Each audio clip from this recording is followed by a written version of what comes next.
Savez-vous ce qu'est la valorisation énergétique des déchets? Eh bien, c'est la transformation en énergie de la combustion ou de la fermentation des déchets. Et puis, grâce à la combustion, on peut obtenir de l'électricité. Depuis 2002, l'unique usine d'incinération de Martinique fabrique de l'énergie grâce à la valorisation des déchets. En 2012, cette unité d'incinération a traité 60% des ordures ménagères des habitants de la CACEM, de Cap-Nord et de l'Espace Sud. Elle récupère également les déchets industriels non dangereux et les déchets d'activités de soins à risque infectieux.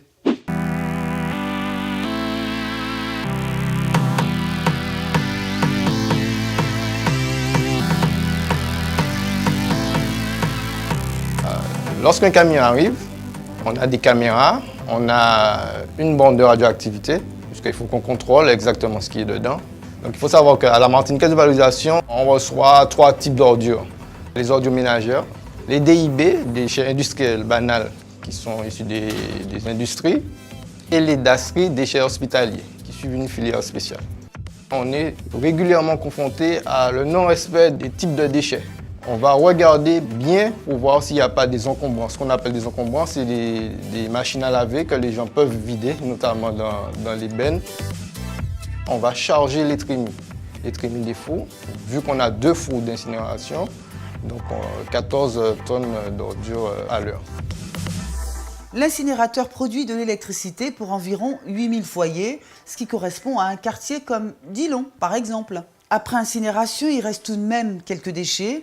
Ils sont soit enfouis, soit traités en BTP. Pour la revalorisation de l'énergie, donc en gros, on va utiliser la température des fumées. Donc ces fumées, ils vont passer à travers une chaudière. C'est comme une cocotte minute qu'on va faire chauffer de l'eau pour produire de la vapeur. Cette vapeur-là va alimenter une turbine qui va faire tourner un moteur électrique. Et ce moteur-là va produire de l'électricité qu'on va revendre sur le réseau EDF.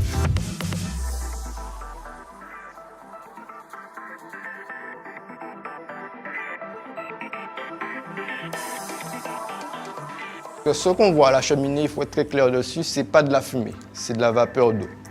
Donc cette fumée-là, il va passer à travers ce qu'on appelle un filtre à manche. C'est un gros caisson avec des chaussettes. Et sur ces chaussettes, on va injecter de la chaux. Déjà, cette chaux-là, il va capter les métaux lourds, les plus gros polluants. Ensuite, on va laver ces fumées. En finalité, on aura juste de la vapeur d'eau qui ressort à la cheminée, mais pas de la fumée. Donc, et ces résidus de fumée, on les récupère et qui est traité dans une décharge bien spécifique qui est envoyée en métropole. Le Centre de valorisation organique du Robert, ce qu'on appelle le CVO, regroupe une unité de méthanisation pour la valorisation énergétique et une plateforme de compostage pour la valorisation des déchets. Si vous habitez dans le secteur de l'Espace Sud ou de Cap-Nord, n'oubliez pas que vous avez ces fameuses poubelles marron qui vous permettent de trier les biodéchets. Une fois collectés, ces déchets sont transformés en électricité ou en compost.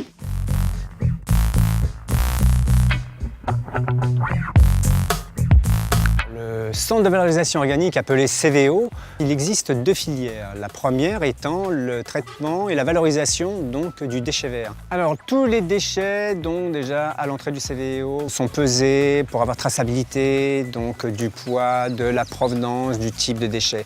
Ensuite, le déchet vert va être broyé, criblé et va être amené donc, dans la zone de fermentation-maturation. Le produit donc broyé va être déposé dans un bâtiment où il y a différents silos. Et de ces silos, il y aura un arrosage qui sera suivi, une aération et ensuite sur une durée de 12 à 14 semaines, la finalité ce sera l'affinage, donc la production de compost d'amendement organique. Pour la récupération du compost, effectivement, ce n'est pas seulement voué pour les agriculteurs, le particulier peut venir donc sur site.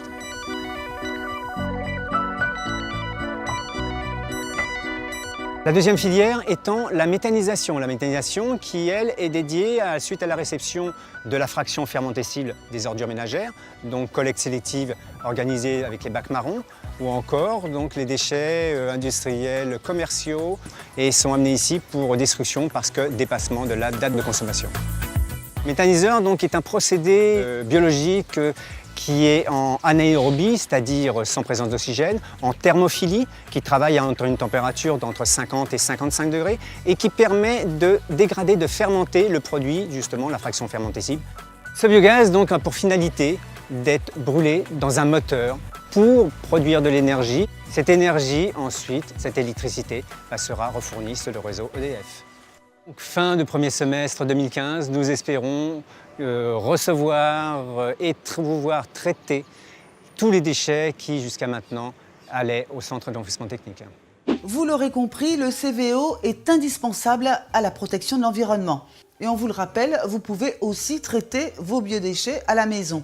Et puis, puisqu'on en parle, sachez qu'en 2013, le CVO a traité 23 000 tonnes de déchets, alors que sa capacité annuelle est de 40 000 tonnes. Alors, encore un petit effort. L'astuce du jour, enveloppez vos biodéchets dans du papier journal avant de les mettre dans la poubelle marron. Ça vous permettra d'avoir une poubelle propre. À bientôt!